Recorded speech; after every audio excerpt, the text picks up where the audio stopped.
One example I can give you about callousing your mind about doing things that make you uncomfortable. So I Googled the 10 hardest races in the world, and what came up, number one, was this race called the Badwater 135. It's a 135-mile race through Death Valley in the summertime. So I wanted to get in this race. I thought it was a race where you ran like 20 miles, set up a camp, and then ran 20 miles the next day. I called the race director up, and I called him up on a Wednesday. He said, David, to qualify for my race, you have to do 100 miles.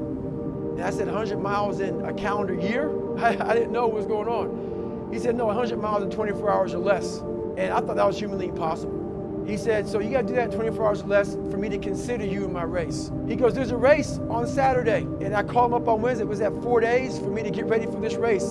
So 4 days later, I'm out there in San Diego, and the race was called the San Diego One Day. Went out there, got to mile 20, wasn't feeling too bad. Around mile 30, I started feeling my shins starting to get extremely sore. And I started to develop stress fractures, shin splits.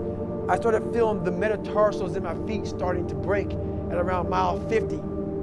By mile 70, I was totally destroyed. And I sat down in this blue lawn chair, and I was destroyed. And when a bigger person sits down, I don't know exactly how much I weighed, but I was extremely big. I was a power lifter, lifted a lot of weights, and I was not an endurance athlete by any means.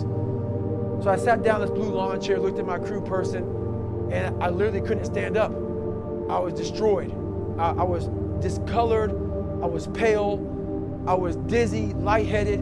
I was in the worst shape of my entire life. I'd been in 3 hell weeks, Ranger School, all these different training programs, and this was the worst situation I've been in my entire life. I thought I was literally dying. So my dizziness went away after about an hour. I was able to stand up now, and I was going around this track at like 30-some minute mile. And I'll never get my crew person saying, hey, I got to mile 81. They said, you're not gonna make the time. I had 24 hours and I was going so slow, taking so much time. This is when I realized that the human mind, once everything gets connected, once the mind knows you're not gonna quit something, it's gonna try to find more.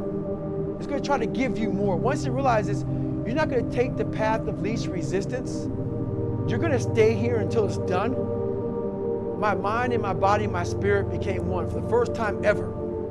For the first time ever, it became one. And I went to a level that I never thought was humanly possible for myself or anybody else.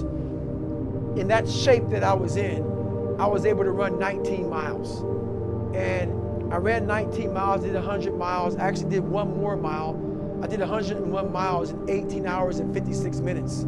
I'd overcome so many obstacles in my life, and this was the final crucible for me. And I got through it. And at the end of this race was such clarity to me. And it was just the most amazing thing I ever do in my life.